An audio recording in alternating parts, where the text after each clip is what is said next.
Si on reprend juste le moment où tu as plongé dans les expériences de...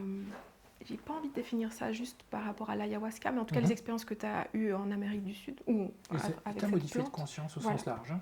avec une influence externe, on va dire, en passant par les curieux hasards qui se sont présentés dans ta vie et matérialisés, et jusqu'à la sagesse d'aujourd'hui interdite qu'on va aborder tout à l'heure. Euh, Qu'est-ce qui s'est passé? Comment est-ce qu'on joint tout ça? Quelles ont été tes explorations? Quel est le fil rouge dans tout ça depuis ces expériences? La curiosité. La curiosité, puisque il nous arrive tous les jours quelque chose. Tous les jours, il y a une nouvelle personne qui peut être amenée à nous parler de quelque chose. Et puis le jour où on m'a dit, euh, alors pour l'anecdote, hein, j'avais une belle cravate et un beau costume, et j'étais dans une soirée cocktail en Suisse, et puis je vois quelqu'un qui s'ennuie sur un canapé. Et puis moi, j'étais aussi quelque part en fin de carrière, où j'étais dans la désillusion de ce qu'était une carrière et mon statut, etc. Et je lui dis, tiens, est-ce que vous vous ennuyez autant que moi? Et il me dit, m'en parle pas, je viens de passer 3 mois en Amazonie à bord de l'ayahuasca avec des chamans. Et moi, j'ai fait, ah, y a quoi? Eh bien, on a discuté plusieurs heures ce soir-là, et la personne me parle de son expérience, qui bien sûr résonne avec le substrat en moi, qui est, tiens, il existe autre chose. Je suis en recherche d'éveil, peut-être que ça peut m'amener quelque chose. Et un mois plus tard, j'étais au Pérou. Donc, c'est ça la curiosité. Ouais. Je pense aussi que la curiosité n'est pas forcément quelque chose qui vient de nous, mais c'est peut-être quelque chose à l'extérieur de nous qui appelle à être découvert. Ça, c'est fascinant. Quand on commence à plonger là-dedans, quand un enfant est curieux, la curiosité vient peut-être pas de lui, mais de choses externes qui appellent à être découvert, puisque le vivant veut jouir de lui-même. Le vivant, c'est la rencontre. Donc ça devait se faire là, et il y avait un terrain fertile, forcément, comme un aimant en fait qui approche. Comme un aimant, ouais. Et le moment où on a... C'est un petit peu comme quand on dit le moment où on s'éveille, c'est pas... Enfin, on a envie d'aller vers cette expérience, c'est l'expérience qui nous appelle. Tu sais, il y a des gens tout d'un coup, Oui. ils s'éveillent à ce moment-là, Oui. de manière, on va dire, totale, tu sais, la grâce qui tombe, on va dire, pas progressivement. Et en fait, c'est l'expérience qui t'a appelé. C'est pas toi, c'est pas la méditation en soi ou cette expérience qui a fait que, voilà, c'est juste elle qui t'a C'est appelé. peut-être ma narration. En tout Oui, cas, cette narration c'était comme ça. me semble beaucoup plus convaincante, parce que sinon ce serait assez fataliste de dire moi je suis quelqu'un de curieux et puis la personne qui ne va pas n'est pas curieuse. Donc en fait, c'est à quel point sommes-nous sensibles et à quel point avons-nous envie de servir le vivant, et comment servir le vivant si ce n'est que d'aller à la rencontre d'autres choses, d'aller à la rencontre d'un nouveau pays, d'une autre personne, d'un nouveau métier, d'une autre expérience. Eh bien pour moi, cette rencontre, c'était ça. C'était découvrir ce que ces gens fabriquaient depuis 3000 ans dans la jungle en ingérant des plantes. Voilà. En commençant par t'écouter. Parce que peut-être que Bien tu aurais sûr, pu mettre ça sur un curieux hasard à nouveau. absolument. Et en fait, ça aurait été stérile. Et, ça, ouais. Et qu'est-ce qui s'est passé ensuite en toi? Après ce déclencheur, on va dire. Après ces expériences, parce qu'il y en a eu beaucoup, même s'il y en a eu une ou deux qui sont particulièrement saillantes, je crois, et j'en suis pas sûr, je crois qu'on peut plus se mentir en fait. Ou alors on peut continuer à se mentir, mais on est conscient qu'on se ment. Ouais. Parce que je pourrais très bien continuer à me mentir aujourd'hui. Alors qu'avant, il y avait encore une fois cette identification entre moi, mes souffrances, mes objectifs, ma conception de la réussite, et puis à un moment, paf, il y a un décollement qui se fait. Je suis beaucoup plus que ça, sans aucune prétention. Hein. Oui. C'est juste, je suis plus vaste que cette perception enfermante de ce que je devrais être ou de ce que je devrais faire. Et pour rejoindre tes propos, là, il y a juste quelque chose qui lâche. Et souvent, quand on parle dans tes interviews ou moi dans mes consultations, les grandes réalisations, les grandes révélations, c'est jamais quelque chose qu'on atteint. C'est quand on écoute, que sais-je, les histoires d'alpinisme, ou les grands sportifs, ou les grands sages, peu importe, c'est jamais au moment où on arrive au sommet de l'Everest, au moment où on met l'autre KO, que ça arrive. C'est au moment où on ne peut plus faire autrement, et là, il y a quelque chose qui lâche, et cet abandon permet l'expansion dont on parlait tout à l'heure. Parce que la vie est contraction-expansion, et on pourrait croire on pourrait se raconter que ces moments d'effort sont une contraction, où tout est contracté.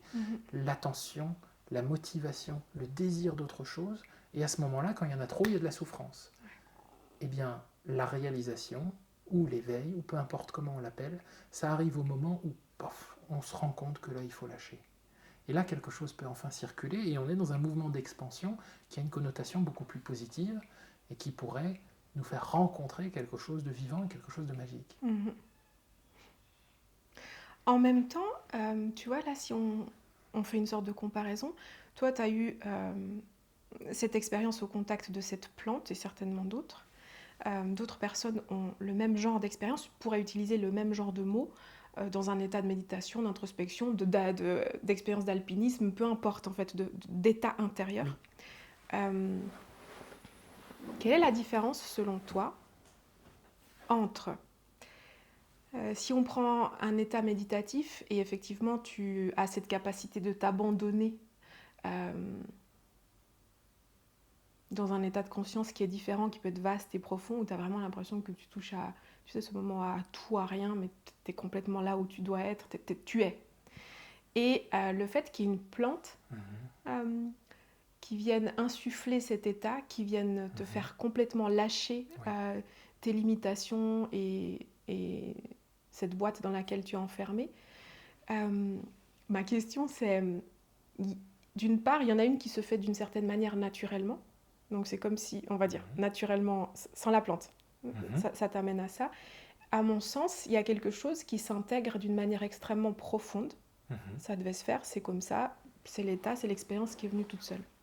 Quand tu ingères une plante, une médecine ou peu importe quelle autre substance, il y a un certain déclencheur qui fait que tu peux atteindre le même genre d'état.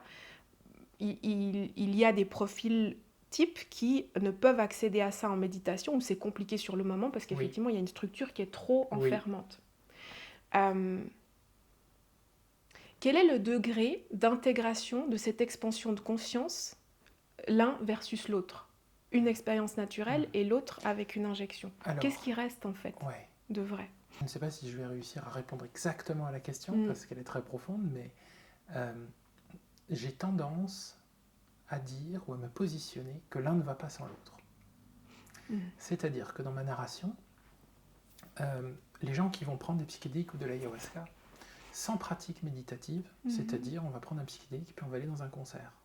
On va prendre un psychédélique puis on va aller en club, ou on va prendre de l'ayahuasca et puis on va aller faire, que sais-je, faire ses courses. Hein, c'est pas comme ça que ça se passe, mais je connais des gens qui le font. Il n'y a pas de dimension sacrée qu'on va se créer. On ne va pas sacraliser l'expérience. Je ne dis pas qu'il y a des choses sacrées et non sacrées. Je dis que notre perception de l'expérience va être moins sacrée et il y aura moins de dimensions introspectives et méditatives. Dans ceux qui vont pratiquer la méditation, il est tout à fait probable que la destination ne soit jamais atteinte sans la puissance qui est apportée par les cadeaux de la nature et par les médecines ancestrales. Donc j'ai tendance, et c'est très personnel, à considérer que ce sont les deux faces d'une même pièce. J'aime bien considérer que la méditation est le chemin, les psychédéliques amènent à destination. Et on peut être toute sa vie sur le chemin sans arriver à l'idée qu'on pourrait se faire de l'éveil ou la méditation, et on peut prendre toute sa vie de l'ayahuasca sans jamais rien comprendre à ce qui se passe. Il y a une métaphore qui me semble importante, qui est d'ailleurs décrite dans mon livre à plusieurs reprises. C'est comme parachuter un enfant de 3 ans au sommet de l'Himalaya. Il y a des gens qui en rêvent toute leur vie, qui n'y arrivent jamais.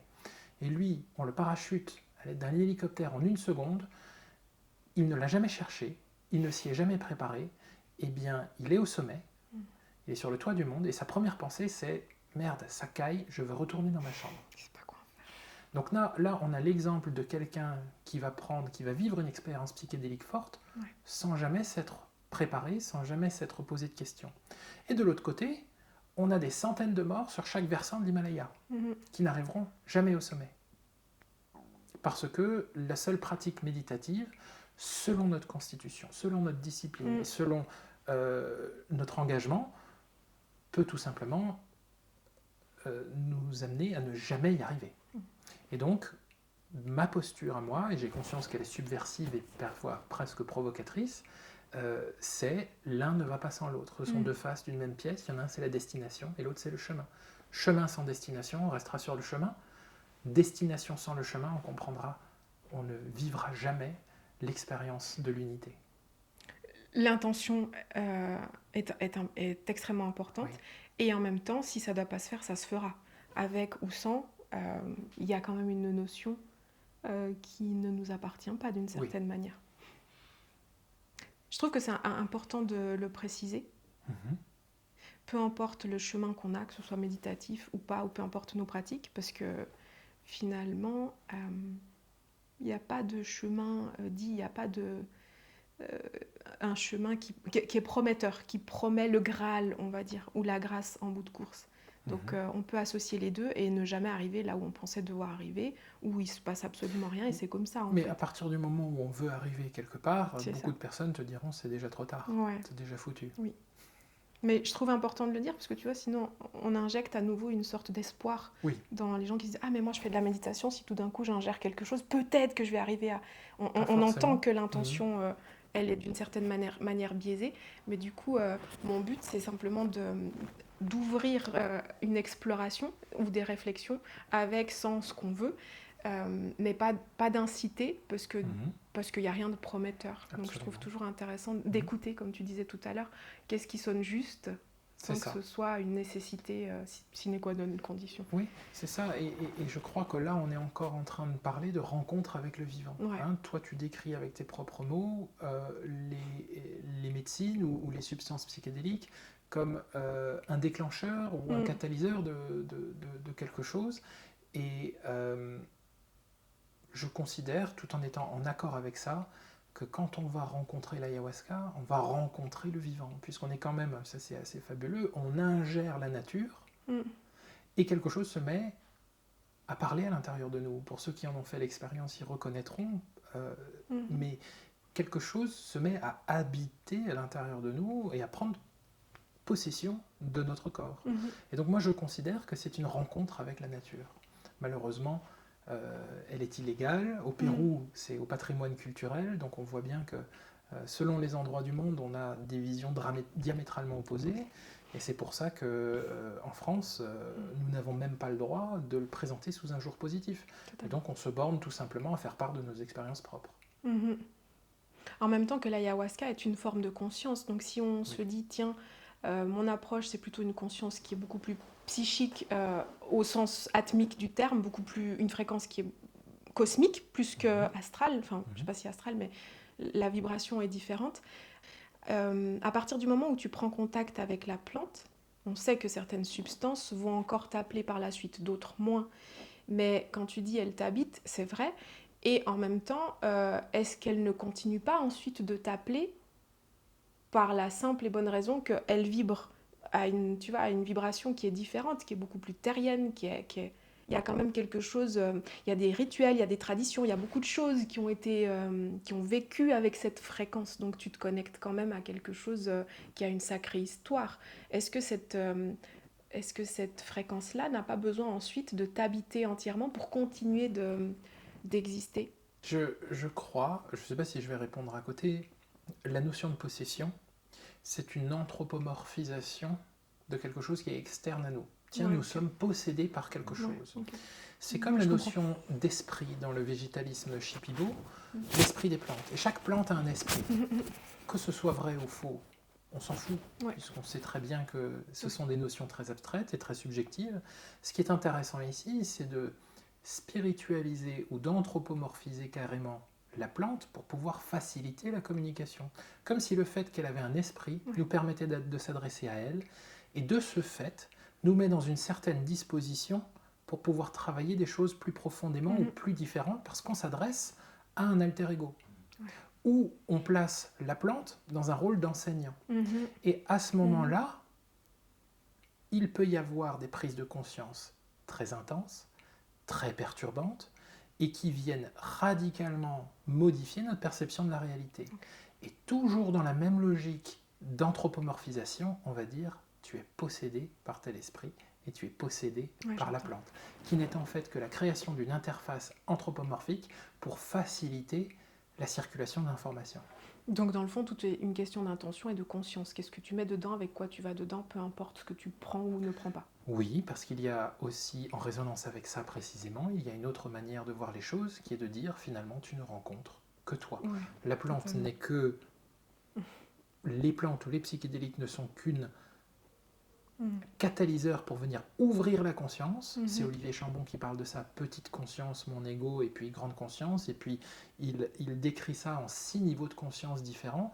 Alors les chamans vont dire la plante t'enseigne, et puis d'autres personnes plus occidentalisées vont dire la plante elle ne fait qu'ouvrir, les psychédéliques ne font qu'ouvrir le champ de conscience, et puis il n'y a pas d'enseignement puisqu'il n'y a rien d'extérieur à moi, il n'y a rien d'extérieur à cela, il n'y a rien qui me soit inaccessible. Et donc à ce moment-là, ce n'est pas de l'enseignement, c'est tout simplement un contraste entre le petit moi et l'ego et cette conscience universelle où enfin nous rétablissons une communication entre les deux là où elle était coupée. Mais dans le chamanisme, on peut très bien anthropomorphiser tout ça pour faciliter la compréhension, puisque nous avons besoin de faire du sens, et dire la plante est une maîtresse et elle m'enseigne. D'accord. Alors que d'un point de vue plus occidental, je me répète, mais il s'agit tout simplement d'ouvrir les canaux vers quelque chose de plus universel et de plus grand. Là où avant, ils étaient fermés. J'entends. Les expansions de conscience que tu peux avoir sur le moment, ou les lectures de conscience plus vastes, de ton expérience, qu'est-ce qui reste vraiment d'intégrer, de digérer en nous? C'est-à-dire, tu reviens, tu sors de cette réalité. Alors déjà, il y a une notion d'intégration qui est très importante. Gabor Maté, à titre d'exemple, qui est un thérapeute mondialement connu, dit que pour une séance d'ayahuasca, il faut 12 séances d'intégration. Voilà, donc ça donne quelque part un repère. Intégrer, c'est faire sens avec quelque chose de très diffus, ou de très grand, ou de très puissant, ou de très traumatisant, peu importe. Mais l'idée, c'est de pouvoir continuer à faire sens et de pouvoir intégrer le contenu expérientiel dans du concret, dans un mode de fonctionnement par défaut dans lequel nous sommes là maintenant. C'est faire du sens. Qu'est-ce qu'il en reste? Finalement, je réponds à travers mon prisme. Moi, j'étais quelqu'un de très intellectuel. Il fallait beaucoup de compréhension, il fallait beaucoup de concepts. J'ai passé des séances à écrire pendant, écrire dans le noir. Je me relisais le lendemain, j'écrivais des pages entières le lendemain. Là, on est dans l'intellect. Je crois que ce qu'il en reste, ce qui a infusé, ce qui est imprégné, c'est très cellulaire.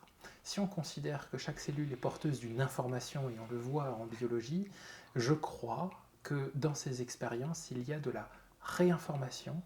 Et en Amérique du Sud, la tribu Shipibo parle de nettoyage, de soins. Elle ne voit l'ayahuasca que comme une médecine, et éventuellement parfois comme un nettoyage ou une purification. D'ailleurs, c'est très purgatif.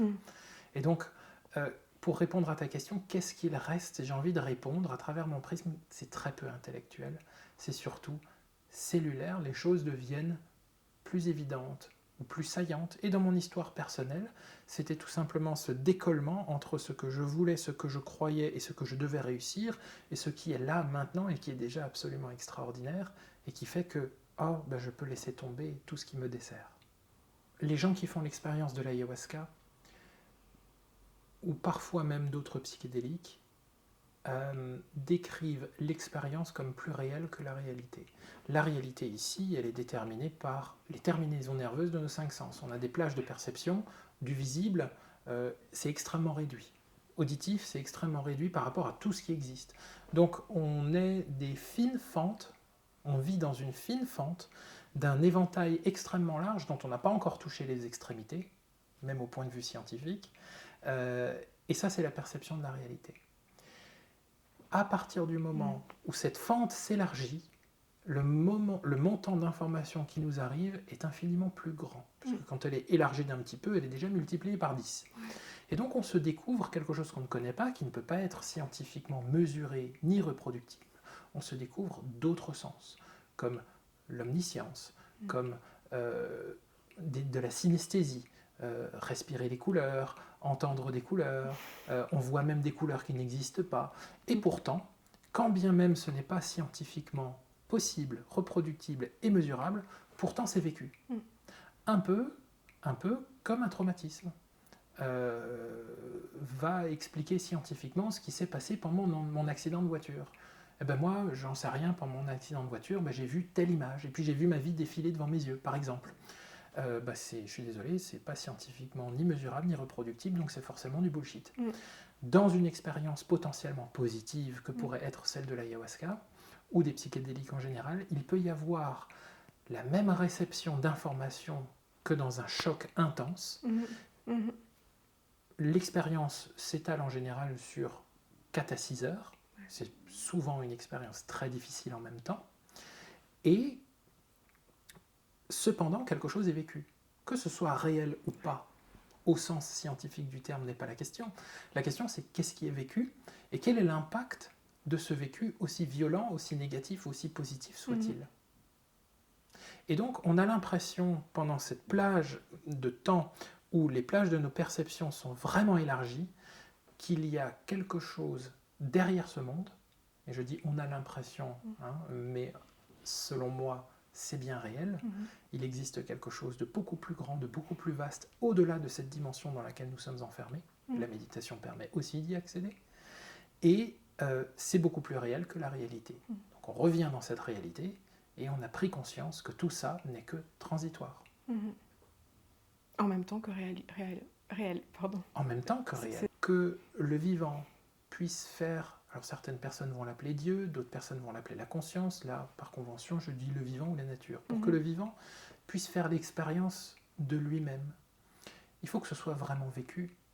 On ne peut pas servir le vivant en disant tout ça c'est illusion, de toute façon je vais crever, et de toute façon rien ne sert à rien, et à quoi bon on ne jouit pas de la vie si on ne participe pas à cette contraction et cette dilatation. C'est comme un jeu vidéo, si maintenant on se met à jouer à un jeu vidéo et toutes les secondes on se rappelle ce n'est qu'un jeu, on n'est jamais vraiment immergé dans le jeu. L'idée, et c'est ce à quoi on arrive avec cette réalité virtuelle, c'est qu'on arrive à être pleinement immergé pour pouvoir jouir et faire l'expérience d'une réalité augmentée, plus profonde, plus jouissive, plus belle, plus intense, qu'on n'arrive pas à faire dans notre petite vie de cadre de bureau, et bien c'est pareil avec la vie. C'est-à-dire que le but, au terme de ces expériences, de ces méditations, de ces états modifiés de conscience, n'est absolument pas de se dire non mais tout ça n'est qu'une simulation, quand bien même je le crois profondément, je joue à la simulation et je vibre au rythme des émotions et du vivant. Oui, c'est encore une expérience et c'est une manière de pouvoir vivre notre vie comme une expérience qu'elle est. Tout n'est qu'expérience, en sachant qu'il y a quelque chose qu'il y a à faire. Pour vivre l'expérience, c'est de la vivre entièrement en étant là. Peu importe à quel degré, fréquence, où est-ce qu'on se trouve et quel est le contenu de l'expérience. Je pense que la raison d'être de la conscience ou du vivant, c'est d'expérimenter. Donc finalement, qu'est-ce qu'on met dedans, comment on le traverse, c'est juste de l'expérience. D'expérimenter et par extension, j'ai envie de dire, de se vivre soi. Quand on rentre en contact avec quelqu'un ou quand on rentre en contact avec une expérience, nous ne faisons finalement que l'expérience de nous-mêmes puisque l'expérience est interne. Donc il s'agit bien de jouir de soi, de jouir de la vie, de s'expérimenter. Et la notion de jeu est très importante, J-E-U, puisque avec le désir, je crois que c'est une des constituantes fondamentales des caractéristiques de la vie, de la nature ou de ce qu'on pourrait appeler Dieu. C'est l'envie de jouer, l'envie de découvrir, l'envie de s'expérimenter soi-même. L'enthousiasme, une sorte de plaisir lié à l'enthousiasme. On pourrait rajouter le fait d'accueillir ce qui est là. Du coup, on n'est plus en résistance comme un enfant, vraiment qui est complètement là et qui joue et qui se dit pas ça ne devrait pas être comme ça. Donc la seule chose, les seules notions qu'il a pour vivre sa vie et expérimenter pleinement, c'est la notion de désir, de jeu, de plaisir. Il est enthousiasmé parce que ça l'amène quelque part dans son histoire et il n'est pas dans la résistance de ça devrait pas être comme ça. C'est ça. Et pourtant c'est complètement réel, alors que nous on a parfois l'impression que lui il est dans sa bulle, c'est une pulsion primaire qu'on nous apprend à réprimer puisque tu ne peux pas jouer toute ta vie. Alors que notre nature est... Il faut être sérieux. C'est ça.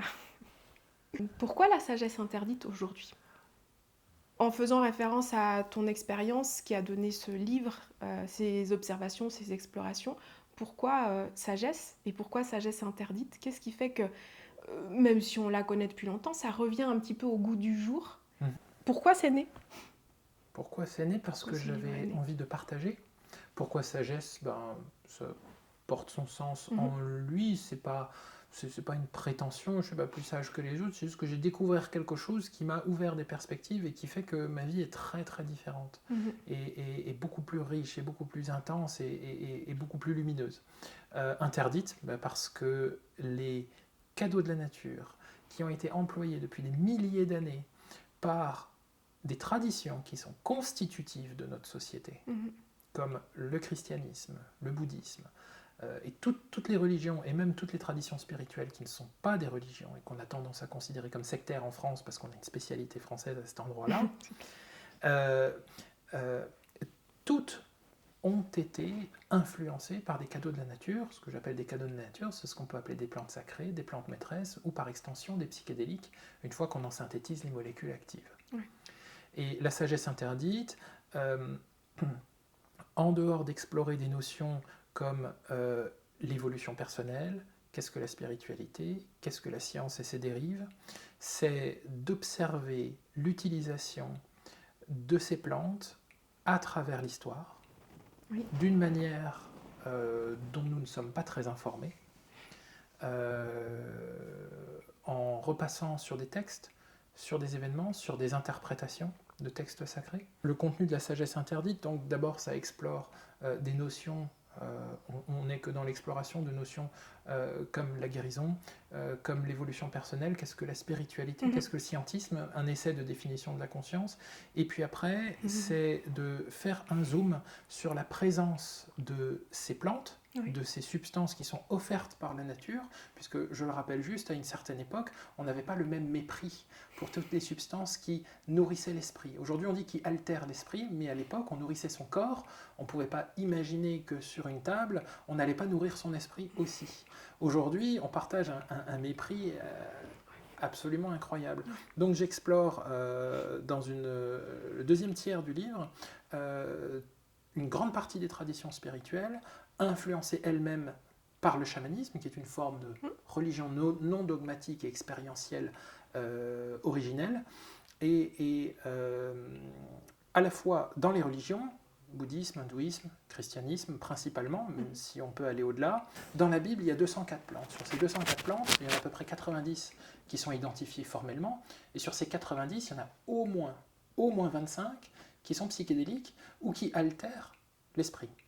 Il y a dans la Bible une recette d'encens. C'est intéressant parce qu'il y a des commandements dans lesquels on nous explique qu'il va y avoir la construction d'un tabernacle qui doit être construit dans un bois précis. C'est étonnant parce que ce bois précis est l'arbre qui contient le plus de DMT, c'est-à-dire la substance active de l'ayahuasca. Il y a beaucoup d'ethnobotanistes qui commencent à découvrir et à explorer l'idée qu'il y avait un ayahuasca du Moyen-Orient. Et un ayahuasca du Moyen-Orient, on ne parle pas de la liane ayahuasca, mais on parle de la combinaison DMT et inhibiteurs de monoacidase qui produisent les mêmes effets que l'ayahuasca d'Amérique du Sud, mais avec des plantes endémiques du Moyen-Orient. Et on arrive de plus en plus à trouver des preuves à cet endroit-là.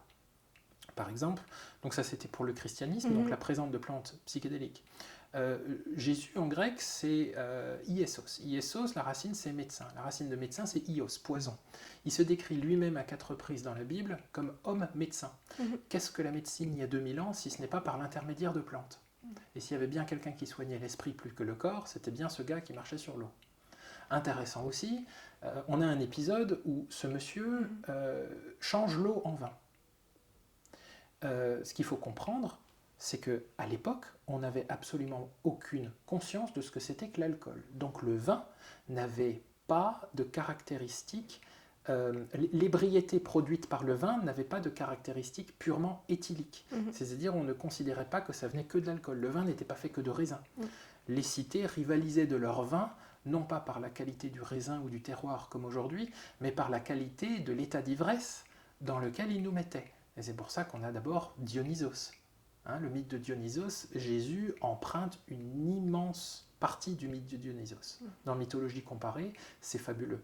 Et donc on a un dieu de l'ivresse avec une boisson qu'on appelle génériquement du vin, mais qui n'a rien à voir avec l'alcool, dans lequel on met des plantes psychédéliques, et on a un monsieur qui change l'eau en vin, parce que tout le monde va se faire chier aux noces de Cana. Et donc changer l'eau en vin, on ne parle pas de changer l'eau en jus de raisin, on parle de changer l'eau en une boisson qui permet d'accéder à des états de conscience plus élevés. Donc il y a beaucoup de choses à dire dans le christianisme et dans l'usage que le christianisme avait des plantes psychédéliques et antéogènes. En tout cas, c'était le cas et c'est prouvé dans le proto-christianisme jusqu'au IVe siècle. Pendant les 2500 ans qui précèdent le proto-christianisme, on a quelque chose qui s'appelle les cultes à mystère. C'est-à-dire que dans toute la Grèce, on a des temples initiatiques où les gens consomment des breuvages qui permettent de mourir avant la mort. Mourir avant la mort, c'était un terme qui était employé, c'est vivre une expérience de mort imminente, de dissolution de l'ego qui amène à leur conception de l'époque de l'éveil. Eh bien, on a trouvé, grâce à des disciplines qui sont l'archéochimie et l'archéobotanique, que dans les résidus des calices qui étaient dans ces temples, notamment Éleusis, il y avait l'ergot de seigle.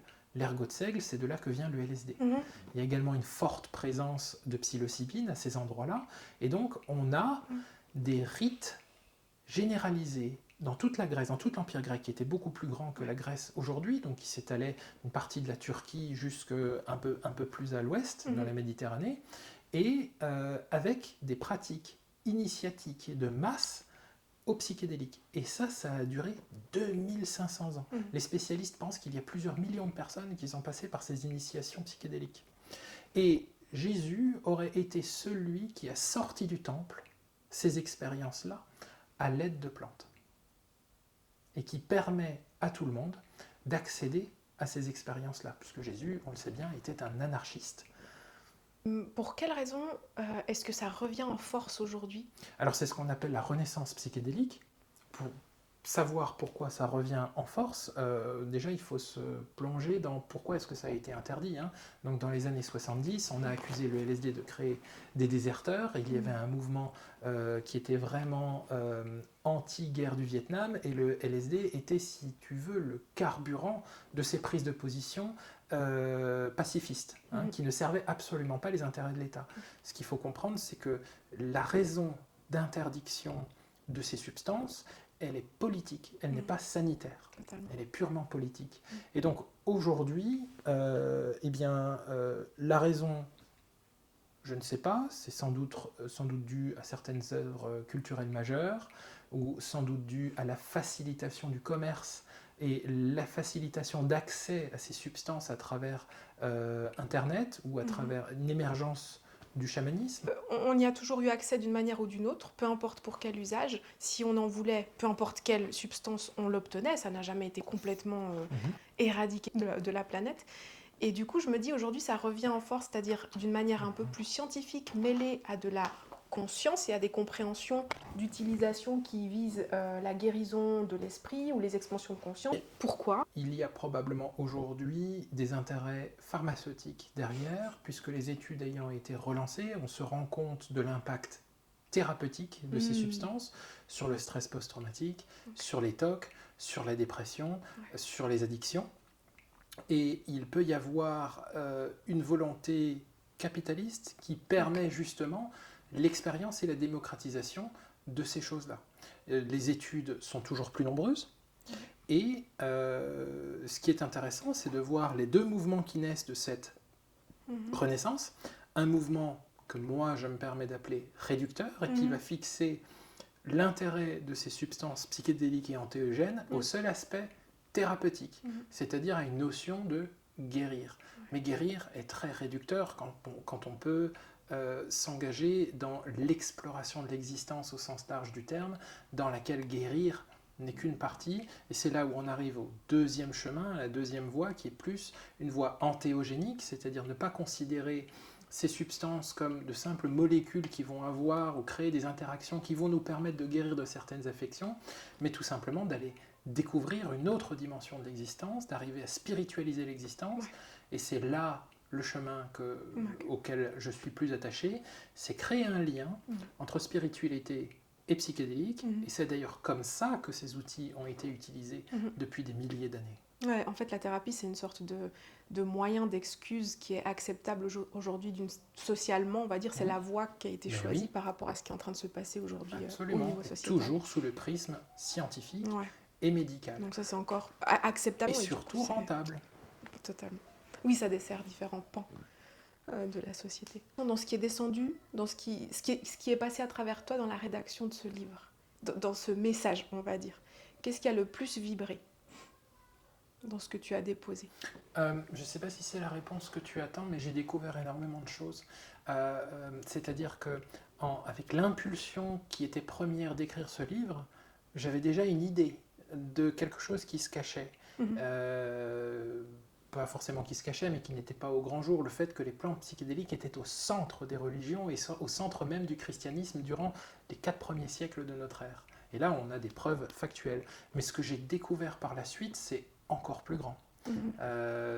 Il y a des choses que j'ai découvertes plus tard, que j'ai pas eu le temps de mettre dans mon livre, qui est déjà très épais, mais toute la notion d'onction, toute la notion des huiles. Le Christ, ça veut dire loin, L''OINT, Oui. celui sur lequel on met de l'huile. Et dans la Bible, il y a plus de 200 plantes, donc on peut légitimement s'interroger sur ces pratiques d'onction.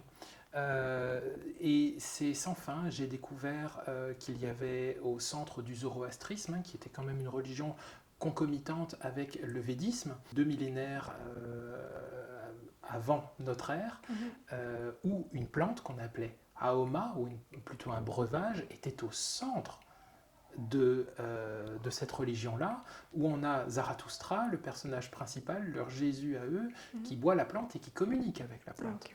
Dans le Rig Veda, texte fondateur du védisme, qui deviendra plus tard l'hindouisme et puis plus tard le bouddhisme, on a quand même le soma. Nous avons bu le soma et nous sommes devenus immortels.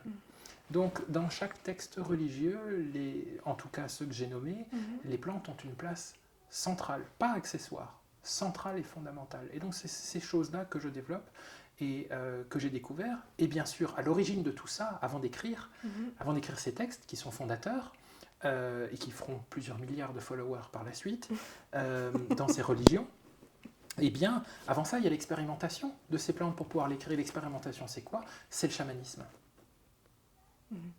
Que tu as totalement intégré avec le message, enfin du moins le texte que tu as posé.